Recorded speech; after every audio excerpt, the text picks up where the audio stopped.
마태복음 21장 28에서 31절 말씀을 통해서 아버지의 뜻대로 한 사람이라는 제목으로 하나님 말씀을 함께 나누겠습니다. 신앙생활을 아무리 강조해도 지나치지 않는 것이 있습니다.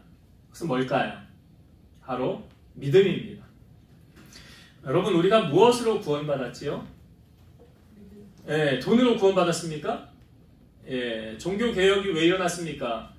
그 종교개혁의 타락의 원인이 어디 있었습니까? 면죄부를 파는 거였죠. 면죄부를 사야 구원받는다. 면죄부를 돈 주고 산 거 아닙니까? 그래야 구원받는다. 그러니까 돈으로 구원을 사라. 이게 종교개혁이 시작된 동기죠. 타락에서 시작된 겁니다. 우리의 구원은 믿음으로 받았습니다. 성경이 증언하고 있잖아요. 너희가 그 은혜에 의하여 믿음으로 말미암아 구원을 받았으니 이것이 너희에게서 난 것이 아니요 하나님의 선물이라. 그래서 믿음으로 구원받는데요. 여러분, 믿음은 그러면 다 사람마다 똑같습니까? 아니에요. 성경이 그렇게 말하고 있지 않아요. 어떤 사람은 어린아이 같은 믿음의 분량을 가진 사람이 있어요. 이걸 성경에 젖을 먹을 만한 믿음의 분량이라. 이제 아기가 막 태어나면 이빨도 없는데 젖을 먼저 먹지 않습니까? 그런 것처럼 신앙생활도 젖을 먹을 만한 분량의 믿음을 가진 사람이 있는가 하면, 어떤 사람은 모든 것을 먹을 만한 믿음의 분량의 수준을 가진 사람이 있더라. 이것은 바로 장성한 어른의 수준의 믿음을 가진 사람이죠. 그러면 어린아이 같은 믿음을 가진 사람과 장성한 어른의 수준의 믿음을 가진 사람의 구분은 어떻게 할 수 있을까요? 제가 이거 여러 번 말씀드렸어요. 여러분 자꾸 모른다고 그러지 마세요. 분명히 저는 알려드렸어요. 어린아이 수준의 믿음과 장성한 어른의 믿음의 분량을 가진 사람이 어떻게 구분할 수 있다고 그랬어요? 저 사람은 어린아이 수준 믿음이네. 저 사람은 어른의 믿음, 아주 좋은 믿음을 가졌네. 무엇으로 구분한다고 그랬죠? 예? 이렇게 자꾸 잊어버려서 감사해요. 그래야 제가 할 게 많습니다. 여러분, 코람데오라는 말 들어보셨죠? 코람데오라는 뜻이 뭐냐면 하나님 앞에서라는 뜻이에요. 바로 여기에 답이 있습니다. 그러니까 하나님을 의식하느냐, 사람을 의식하느냐. 여기 사람을 의식한다라고 한다면 그 사람의 믿음은 어린아이 수준의 믿음이에요. 근데 하나님을 의식한다라고 한다면 그 사람은 장성한 아주 믿음이 좋은 사람이라고 말할 수가 있어요. 여러분, 예전에는요, 건물을 지을 때 이것을 많이 설치하지 않았었어요. 예전에는. 그런데 요즘에는 거의 필수품처럼 건물에 이것을 설치를 합니다. 이게 뭘까요? 그렇죠. 제가 말씀드린 것, 정답이 바로 나왔어요. 제가 사는 아파트에 한번 관리소에 한번 갔었어요. 어떤 일이 있어서 갔었는데 거기 보니까 이런 큰 화면이 있는데 그 안에 여러 개의 화면이 있더라고요. 큰 화면 안에 작은, 이게 뭔가 봤더니 이게 CCTV래요. 근데 그 CCTV가요, 와, 정말 엘리베이터 안에 다 있고요. 현관에 있고 들어오는 출입구와 나가는 곳에 있고요. 아무튼 모든 곳의 아파트에 거의 다 CCTV가 설치되어져 있더라고요. CCTV가 왜 설치되어져 있을까요? 그 CCTV를 설치하는 목적은 뭡니까? 사고를 예방하는 거죠. 그리고 도난을 방지하고 어떤 사건이 발생했을 때 증거 자료로 내어밀기 위해서 필요하니까. 그래서 설치하는 거 아닙니까? 여러분, 요즘 자동차에 필수품처럼 꼭 들어가는 게 있잖아요. 뭐죠? 사고 났을 때 꼭 필요한 거? 블랙박스. 블랙박스. 평상시에는 별로 필요를 못 느끼지만 이게 사고가 한번 딱 터졌다 그러면 필수품이잖아요. 그거 영상을 보지 않습니까? 건물과 차에만 CCTV가 있는 게 아니더라고요. 여러분, 하나님 나라의 CCTV가 계속 촬영하고 있다는 것을 아십니까? 성경에 보니까 우리에게 줄 상이요, 각 사람에게 있어서 그가 행한 대로 갚아준대요. 마태복음 12장 36절. 내가 너희에게 이르노니 사람이 무슨 무익한 말을 하든지 심판날에 이에 대하여 신문을 받으리니. 여러분, 법정에서 아주 중요한 역할을 하는 것이 있죠. 바로 증인과 증거품이에요. 증거 있냐? 그러잖아요. 증인 있냐? 그래서 뭐 녹취록이나 영상 파일 같은 거 증거물로 제출하지 않습니까? 예수님께서 심판날에 지금 신문을 받는다고 하잖아요. 뭘 가지고 주님이 신문을 할까요? 이 말은 증거 자료가 있다는 말이에요. 그러니까 증거 자료를 보여주시면서 너 이때 왜 이랬느냐 할 말 있으면 해봐라 이렇게 내어민다는 거 아니에요. 그래서 믿음의 사람은요, 사람을 의식하지 않습니다. 하나님을 의식합니다. 애굽의 종으로 팔려간 요셉 있죠. 야곱의 11번째 아들 요셉. 17살에 애굽의 종으로 팔려가지 않습니까? 형들이 팔았잖아요. 죽이려고 하다가. 그 바로의 친위 대장, 바로 그 보디발이라는 사람의 집에 가서 요셉이 일을 하게 되었는데 인정을 받게 되어서 가정 총무로 일을 하게 됐죠. 그 인정을 받게 된 계기가 무엇입니까? 보디발이 요셉에게 이런 말을 해요. 내가 너를 가만히 보니까 하나님이 너와 함께 하시는구나. 아니, 하나님을 믿지도 않는 보디발이 요셉을 보면서 뭘 느꼈다고요? 하나님이 요셉과 함께 하더라는 거예요. 그래서 요셉에게 가정의 모든 것을 다 맡겼어요. 네가 내 가정을 다 통치하고 다스려라. 경제권이며 뭐 인사권이며 하여튼 모든 권한을 다 요셉에게 준 거예요. 보디발이. 그런데 어느 날 보디발의 아내가 요셉에게 찾아와서 요셉을 유혹합니다. 나와 동침하자는 거예요. 그때 여러분 요셉이 어떻게 했습니까? 함께 있지도 않았어요. 그러면서 이 보디발의 아내를 향하여 이런 말을 합니다. 내 주인이 집안의 모든 소유를 간섭하지 아니하고 다 내 손에 위탁하였으니 이 집에는 나보다 큰 이가 없으며 주인이 아무것도 내게 금하지 아니하였어도 금한 것은 당신뿐이니 당신은 그의 아내임이라. 그런즉 내가 어찌 이 큰 악을 행하여 하나님께 죄를 지으리까. 여러분 요셉의 시각이 지금 사람이 보입니까? 하나님이 보입니까? 하나님이 보이잖아요. 요셉이 한 말이 뭐예요? 내가 어떻게 이 큰 악을 행하여 하나님께 죄를 지으리까? 그 요셉의 시각이 지금 누구를 보고 있어요? 여러분 예배하면서 지금 누구를 보고 있어요? 그렇죠. 하나님 존전 앞에서 우리가 지금 예배하고 있는 거 아닙니까? 다니엘이라는 사람도 그랬어요. 다니엘이 그 다리오 왕이 총리가 3명이 있는데 이 다니엘이 총리 중에 한 사람이었는데 다니엘을 왕 바로 밑에 수석 총리로 두고 나라를 통치하려고 그랬어요. 근데 이것을 알고 두 총리와 이 사람들이 다니엘을 그 자리에서 끌어내리려고 뒷조사를 시킵니다. 뭐래도 하나 나오지 않겠냐. 지금까지 올라오면서 잘못한 거 한 가지라도 있겠지. 청탁을 받았거나 뇌물을 받았거나 뭐 잘못한 일이 있지 않겠냐. 그래서 뒷조사를 해봐라. 그래서 나오면 다니엘 끌어내리자. 다니엘 6장 4절 있습니다.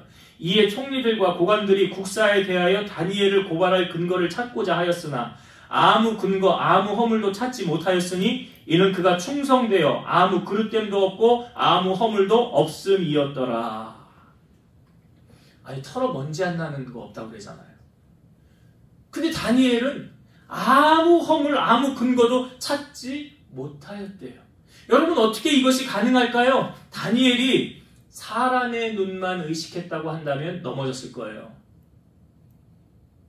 근데 다니엘은 그렇게 살지 않았어요. 하나님께서 나를 보고 계신다는 코람데오의 신앙이 그로 하여금 이러한 삶을 살게 만들었겠죠. 그러니까 사람은 다 속일 수 있지만 하나님 속일 수 있어요? 없어요? 못 속이잖아요. 여러분 그럼 우리는 하나님 앞에 어떻습니까? 여러분은 코람데오의 인생을 살아가고 있습니까? 저는 이 코람데오라는 말을 우리 이렇게 적용했으면 좋겠어요. 코람데오의 다른 말은 한번 따라 합시다. 하나님의 CCTV.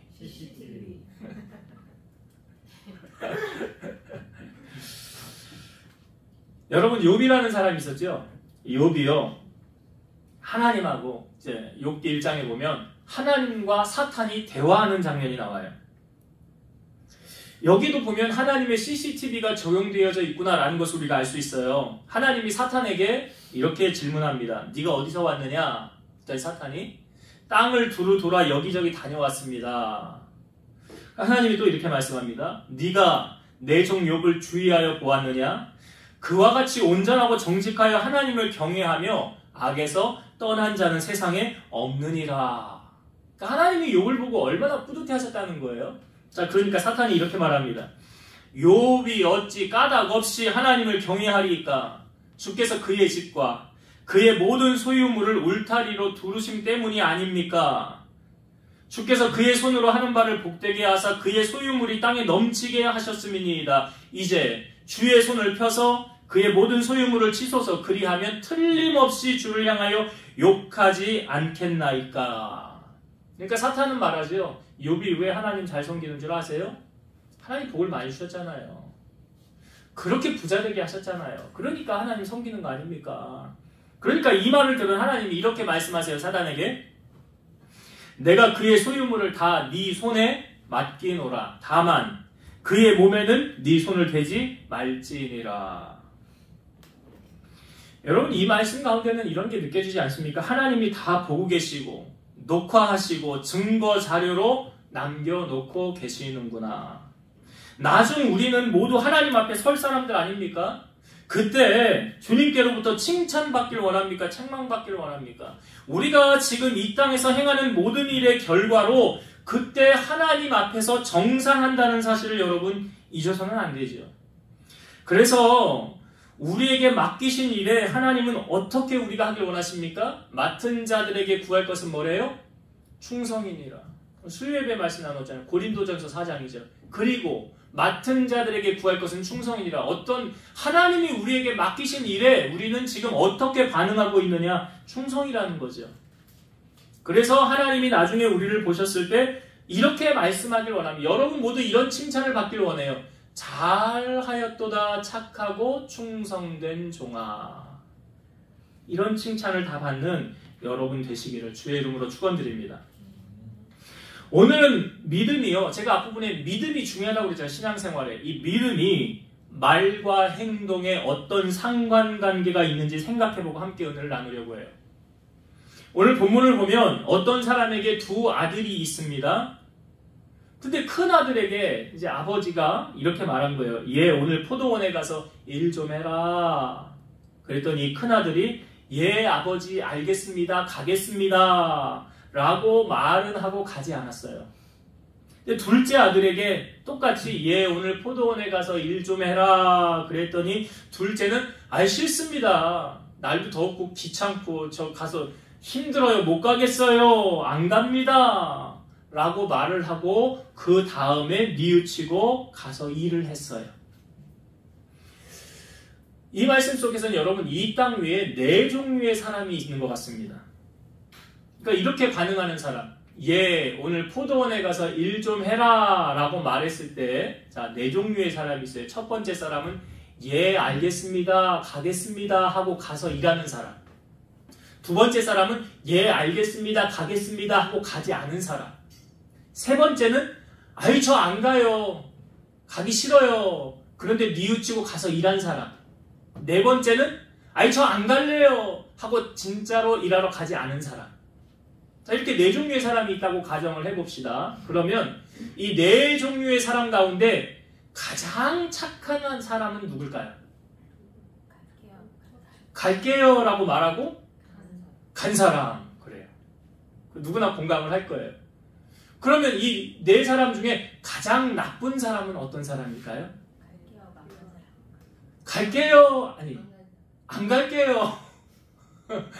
안 가요 하고 안 간 사람. 이 사람은 가장 나쁜 사람 아니에요? 갈게요 하고 안 간 사람이 더 나쁜 사람이에요? 그래요? 예. 정직해야 되기 때문에. 예. 여러분들의 생각이 또 그렇군요. 그럼 제가 두 번째로 그러면은 좀 괜찮은 사람은 어떤 사람 같습니까? 예? 안 갈게요 하고 간 사람. 여긴 또 다 공감을 하시네요. 저 안 갈래요 하고 간 사람은 그래도 두 번째로 괜찮은 사람이다. 그럼 세 번째와 네 번째가 조금 애매하긴 하지만 오늘 이 네 가지를 보면서 한번 생각을 해보길 원해요. 여러분 성경은 먼저 믿음에 관해서 이 말의 비중을 많이 둘까요? 행함의 비중을 많이 둘까요?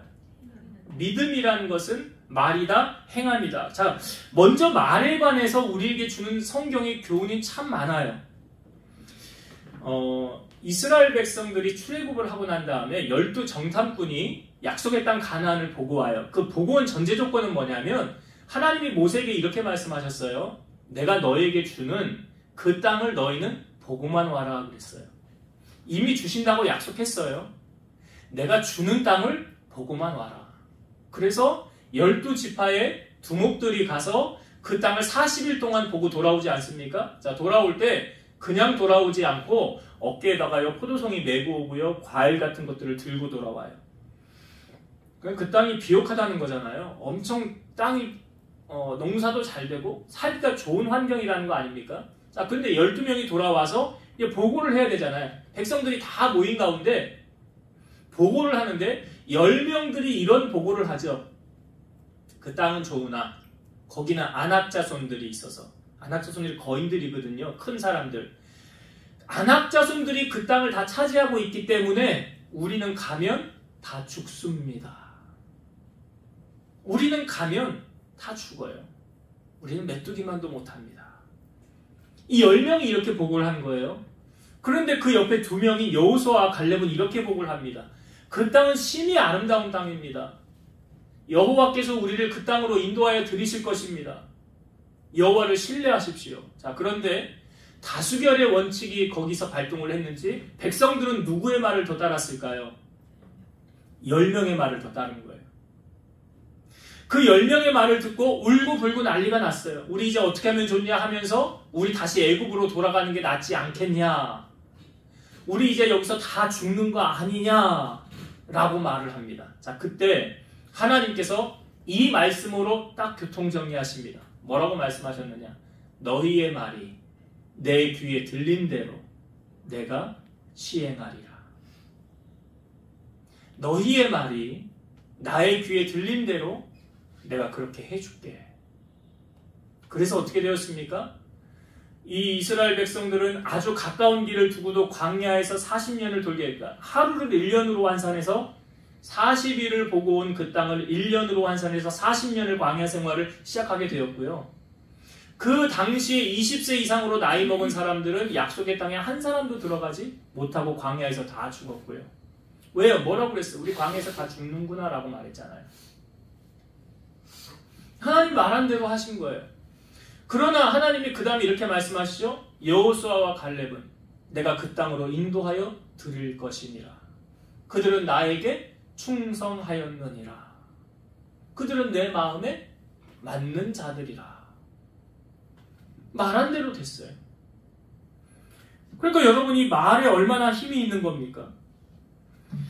베드로전서 3장 10절에 보면 그러므로 생명을 사랑하고 좋은 날 보기를 원하는 자는 혀를 금하여 악한 말을 그치며 그 입술로 거짓을 말하지 말고. 좋은 날 보기를 원하세요? 말 잘하세요.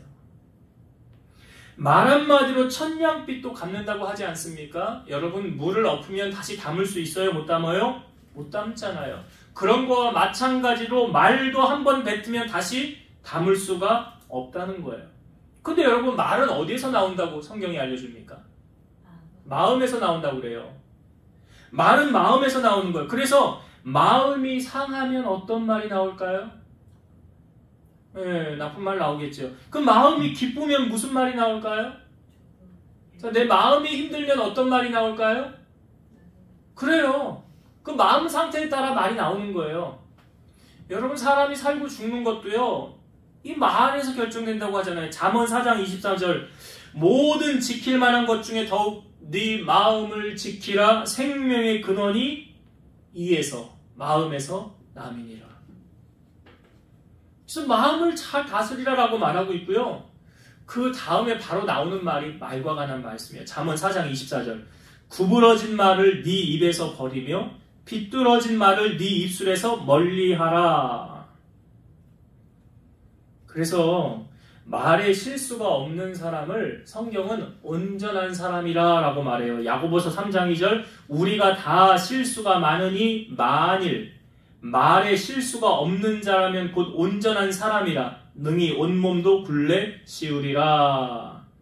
이 말을 조금 쉬운 현대어 성경으로 제가 다시 읽어볼게요. 누구든지 자기 혀를 제어할 수 있는 사람은 모든 일에서 자기 자신을 완전히 제어할 수 있는 사람입니다. 혀를 제어할 수 있는 사람은 모든 일에서 자기 자신을 완전히 제어할 수 있는 사람이래요. 여러분, 큰 배나요, 자동차를 움직이는 건 뭡니까? 큰 배는 키라고 그래요. 이렇게 두루루루 돌리는 이거 키라고 그러고, 자동차는 뭘로 운전합니까? 운전대잖아요. 그런 큰 배가 이 작은 키 하나로 움직이듯이 우리의 말을 조종하는 게 뭐라고 성경은 말합니까? 혀래요. 혀. 근데 이 혀가 길들여질까요? 길들여지지 않을까요? 네? 여러분들은 여러분들의 혀가 길들여진다고 생각하세요? 길들여지지 않는다고 생각하세요? 예. 자, 야고보서 3장 7절과 8절 읽어볼게요. 여러 종류의 짐승과 새와 벌레와 바다의 생물은 다 사람이 길들일 수 있고 길들여 왔거니와 혀는 능히 길들일 사람이 없나니 쉬지 아니하는 악이요 죽이는 독이 가득한 것이라. 짐승과 새와 바다의 생물은 다 사람이 길들여 왔대요. 동물원 가보세요. 돌고래가 휙 돌면서 사람이 시킨 대로 하잖아요. 그 동물들 거기 길들여지잖아요. 그런데 혀는 길들여지지 않는 데잖아요. 우리는 이 혀로요, 하나님을 찬송하고 기도하고 예배하기도 합니다. 반면에요, 이 혀로 하나님의 형상대로 지음을 받은 형제 자매를 저주하기도 합니다. 야고보서 3장 10절에서 11절, 한 입에서 찬송과 저주가 나오는도다. 내 형제들아, 이것이 마땅하지 아니하니라. 샘이 한 구멍으로 어찌 단물과 쓴물을 내겠느냐. 이 혀를 샘에 비유하고 있잖아요. 샘에서 단물과 쓴물 같이 나와요? 안 나오잖아요. 이처럼 혀를 다스리기가 쉽지 않다는 거예요. 가끔요, 저는 제 아내에게서 교육을 받습니다. 가끔 우리 아내가 이런 말을 해요. 당신이 말한 거 녹음했다가 나중에 좀 들어봐. 다시 듣기 해보라는 거예요. 왜 그런 말을 할까요? 은혜가 안 되니까. 좀 고쳐라 이거죠. 골로새서 4장 6절, 너희 말을 항상 은혜 가운데서 소금으로 맛을 낸과 같이 하라. 그리하면 각 사람에게 마땅히 대답할 것을 알리라. 음식에 소금 안 들어가면 맛없잖아요. 말을 그렇게 하라는 거예요. 잠언 18장 20에서 21절, 사람은 입에서 나오는 열매로 말미암아 배부르게 되나니 곧 그의 입술에서 나는 것으로 말미암아 만족하게 되느니라. 죽고 사는 것이 혀의 힘에 달렸나니 혀를 쓰기 좋아하는 자는 혀의 열매를 먹으리라. 제가 아까 죽고 사는 거 말의 힘에 있다고 그랬잖아요. 여기 혀에 달렸다고 하지 않습니까? 사람이 배부르게 되는 것도요, 입에서 나오는 열매로 그렇게 된대요. 그러니까 여러분, 말만 잘해도 얼마나 큰 점수를 따는 것입니까? 그 제가 아까 이 네 종류의 사람이 있다고 거기서 말씀드렸잖아요. 네 종류의 사람 중에서 가장 착한 사람은 말도 잘하고 행함도 따르는 사람. 그 나쁜 사람은 정해져 있고요. 두 번째와 세 번째 우리가 좀 고민을 했지만, 이 두 사람 중에서 오늘 큰아들과 작은아들 있잖아요. 큰아들은 간다고 했는데 안 갔고, 작은아들은 안 간다고 했는데 가지 않았습니까? 그럼 여기서 우리가 좀 주의하고 살펴보아야 할 것이 있어요. 말만 유창하게 하고 아무것도 하지 않은 사람. 이 야고보 기자가 우리에게 알려주고 있죠. 마치 큰아들 같은 사람 아닙니까? 이 사람들을 향하여 우리에게 이렇게 말씀하고 있어요. 야고보서 2장 15, 16절. 만일 형제나 자매가 헐벗고 일용할 양식이 없는데 너희 중에 누구든지 그에게 이르되 평안히 가라, 덥게 하라, 배부르게 하라 하며 그 몸에 쓸 것을 주지 아니하면 무슨 유익이 있으리요. 이게 뭐만 하는 거예요? 말만 하는 거예요. 이건 참사랑이 아니라는 거죠. 왜요? 행함이 따르지 않았기 때문입니다. 성경에는요, 일하기 싫어하거든 먹지도 말게 하라라는 말씀이 있어요. 요즘 TV 예능 프로에 보니까 이런 프로가 있더라고요. 언니네 산지 직송? 언니네 산지 직송 아세요? 보셨어요? 거기 프로그램 취지가 참 괜찮지 않습니까? 그 연예인들 4명이요 시골 같은 데 가요. 시골에 왜 가냐면 일하러 가는 거예요. 바닷가에도 가고 뭐 밭에도 가고 뭐 하여튼 그런 곳에 가서 그 현지인들과 함께 일을 해요. 일을 하면서 뭐 새참도 먹고 또 일하고 나면 품삯을 받잖아요. 그 품삯을 받아서 그것으로 장도 보고 뭐 먹고 싶은 것도 사 먹고 하는 그런 프로그램. 제가 그거 보면서 이게 참 성경적인 프로그램이다. 왜냐하면 자 데살로니가후서 3장 10절에서 12절 우리가 너희와 함께 있을 때에도 너희에게 명하기를 누구든지 일하기 싫어하거든 먹지도 말게 하라 하였더니 우리가 들은즉 너희 가운데 게으르게 행하여 도무지 일하지 아니하고 일을 만들기만 하는 자들이 있다 하니 이런 자들에게 우리가 명하고 주 예수 그리스도 안에서 권하기를 조용히 일하여 자기 양식을 먹으라 하노라. 여기 일하기 싫어하거든 먹지도 말게 하라 그러잖아요. 그래서 조용히 자기의 일을 하여 자기 양식을 먹으라. 여러분 공짜 좋아하지 마세요. 공짜는 사실 유익한 게 아니에요. 왜냐하면 성경은 내가 행한 대로 거두게 하시는 하나님이시라라고 우리에게 보여주잖아요. 시편 128편 2절 네가 네 손이 수고한 대로 먹을 것이라 네가 복되고 형통하리로다. 이번에 명절들 잘 보내셨습니까? 명절에 효도들 많이 하셨어요? 효도는요 부모님 돌아가신 다음에 하는 게 효도가 아니에요. 살아 계실 때 하는 게 효도예요. 돌아가신 다음에는 아무리 잘해도 소용없습니다. 알아주지 않아요. 근데 여러분 효도는 말로 하는 거예요? 행함으로 하는 거예요? 말로만 건강하세요, 장수하세요 이렇게 말로만 하고 아무것도 하지 않는 자녀가 있는 반면에요 아무 말도 하지 않지만 봉투에다 두둑히 용돈을 담아서 이렇게 주는 자녀가 있어요. 비교해보면 누가 더 효도하는 것 같습니까? 판단은 여러분이 하세요. 근데 어느 목사님이요 아주 대놓고 자기는 교인들에게 이렇게 설교를 한다고 그래요. 자녀들에게 부모님에게 효도하려거든 돈으로 효도해라. 돈으로 효도해라. 왜 그렇습니까? 거기에 마음이 담겨있기 때문이에요. 부모님께 용돈을 드릴 때도요 아버지, 어머니 따로 또 시댁이나 친정에 드릴 때 그 차이를 두면은 거기서 뭐가 느껴지는 겁니까? 내가 어디에 더 마음을 쓰고 있구나 라는 게 느껴지는 거잖아요. 왜요? 거기 마음이 더 가니까 거기 더 많이 하는 거 아닙니까?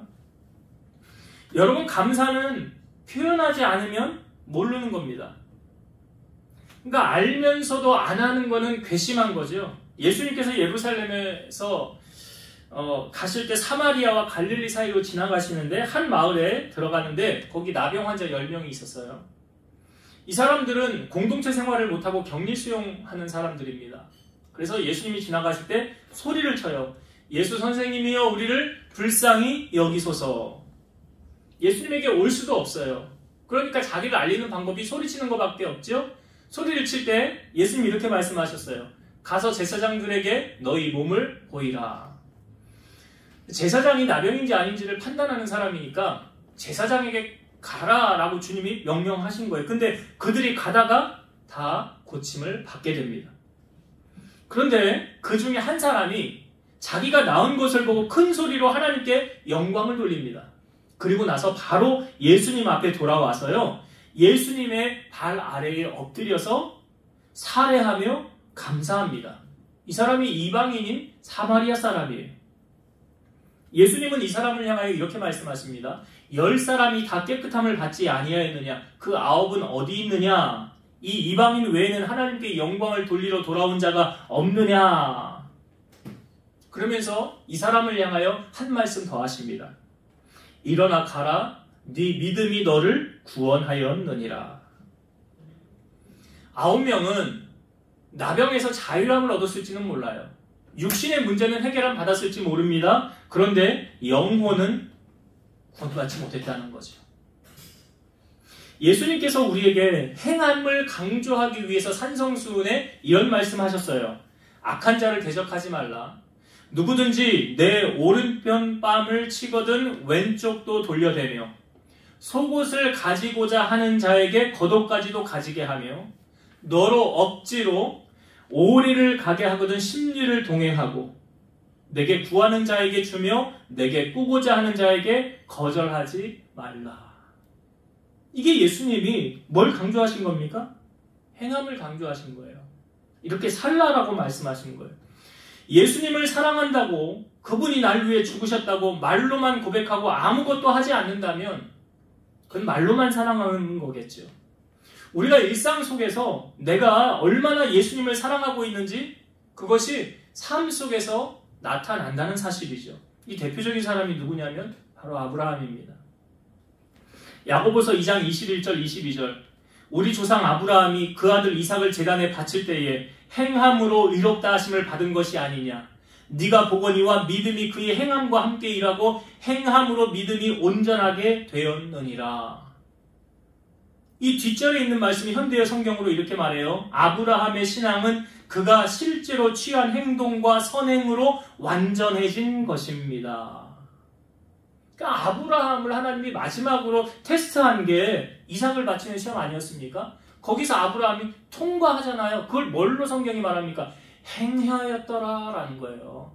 행하였더라. 우리의 신앙은 하나님 앞에 행함으로 연결되어지고 있습니까? 여러분, 약속을 잘 지키는 사람은 신용이 있는 사람이라고 우리가 말하잖아요. 예배 시간은 하나님과의 약속 시간이에요. 그래, 하나님과 우리는 약속을 잘 지키고 있습니까?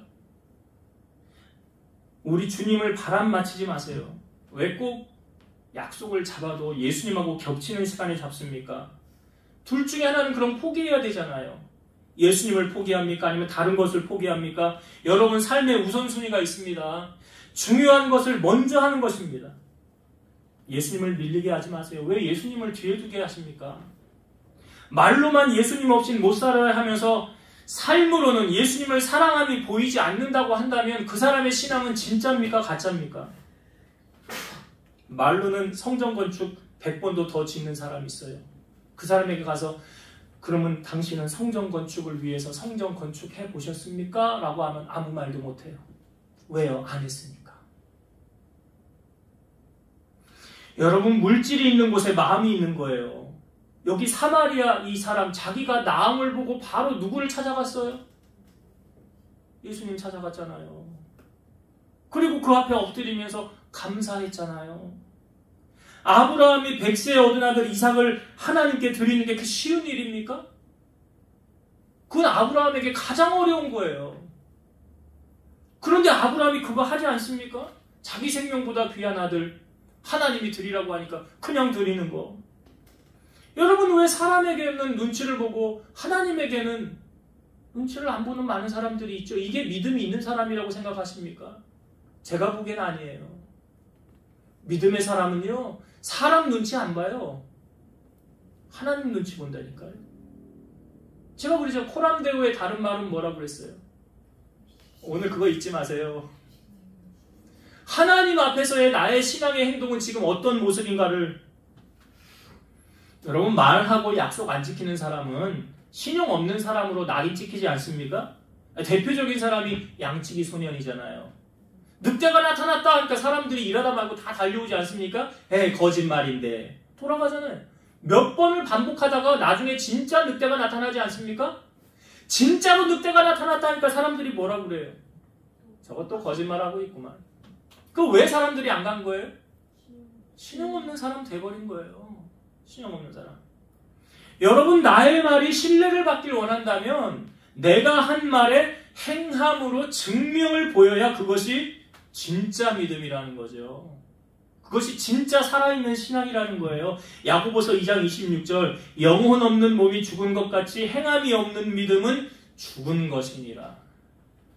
그러니까 산 믿음이 있는가 하면 죽은 믿음이 있다는 거예요. 진짜 믿음이 있는가 하면 가짜 믿음이 있다는 거예요. 이 진짜 믿음은 삶의 행동으로 증명해야 된다는 것입니다. 이제 말씀을 정리하고 마칠게요. 오늘 제가 여러분에게 나누고자 하는 그 주제는 다 나눴어요. 결론을 이렇게 맺길 원해요. 제가 어느 대형교회 목사님인데 주일날 설교 제목이 이거예요. 말뿐인 신앙에 질렸다. 이게 설교 제목이에요. 그러니까 뭘 말하려는지 알겠더라고요. 말로만 신앙생활하는 사람이 있습니다. 오늘 본문의 큰아들 같은 사람. 신용 없는 사람이에요. 하나님께 인정받지 못하는 사람이에요. 여러분, 우리의 신앙은 어떠해야 됩니까? 가장 좋은 것은 말도 예쁘게 하고 행함이 따라오는 거지요. 그것이 안 된다고 한다면 말은 좀 못한다 할지라도, 아니 둘째 아들이 완벽하진 않지만 그래도 여러분들도 인정하잖아요. 행함으로 그의 진심을 보이지 않았습니까? 여러분은 하나님 앞에 여러분 어떤 하나님의 사랑을 우리가 보이길 원합니까? 성경 두 구절을 읽고 말씀을 마치려고 해요. 우리가 이렇게 좀 살았으면 좋겠다 라는 결론으로 성경 두 구절, 요한계시록 1장 3절. 이 예언의 말씀을 읽는 자와 듣는 자와 그 가운데 기록한 것을 지키는 자는 복이 있나니 때가 가까움이라. 누가 복 있는 자라고 성경은 말합니까?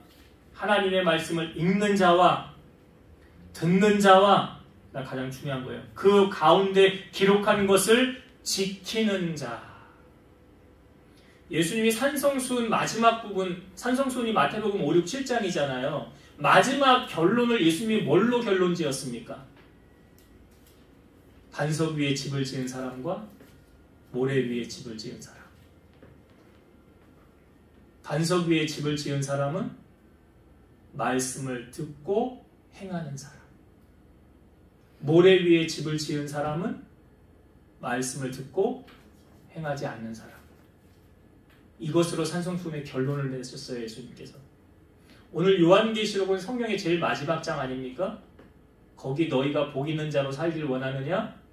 세 가지 하래요. 말씀을 읽는 자와 듣는 자와 그 가운데 기록된 것을 지켜 행하는 자. 이게 지혜로운 건축자라. 그 다음 성경 한 구절 읽고 마칠게요. 요한일서 3장 18절. 자녀들아, 우리가 말과 혀로만 사랑하지 말고 행함과 진실함으로 하자. 말과 혀로만 사랑하지 말고, 말만 뻔지르지 하지 말고요. 신앙생활 말로 하는 게 아니라고 그랬잖아요. 행함으로 나의 삶 속에서 보여지는 게 진짜 신앙이라고 했잖아요. 말과 혀로만 사랑하지 말고 뭘로 하자? 행함과 진실함으로 하자. 오늘 여러분, 큰아들과 작은아들을 보면서 나는 어디에 속한 사람인가? 여러분은 여기에 속한 사람 말고요, 첫 번째 사람 됐으면 좋겠어요. 말도 이쁘게 하시고 거기에 따른 행함도 따라오는, 그래서 하나님께로부터 인정받고 하나님의 복을 누리는 여러분들 되시기를 주의 이름으로 축원드립니다. 기도하시겠습니다. 지금도 살아서 역사하시는 하나님, 우리가 무슨 생각을 하는지 무슨 말을 하는지 다 알고 계시는 하나님, 바라기는 우리가 하나님 앞에 인정받는 믿음의 일꾼 되기를 소망합니다. 코람데오의 인생을 저희들이 살아갈 때 사람을 의식하는 것이 아니라 하나님을 의식함으로 하나님께로부터 잘했다 칭찬을 받는 우리 성도들, 그래서 정말 삶 속에 말로만이 아닌 행함으로 내 신앙을 증명해 보이는, 그래서 하나님이 우리 사랑하는 성도들을 보았을 때 내가 너 때문에 참 기쁘다, 내 마음이 참 흡족하다, 그렇게 하나님의 마음을 기쁘시게 해드릴 수 있는 우리 성도들 다 되게 하여 주옵소서. 예수님 이름으로 기도드리옵나이다. 아멘.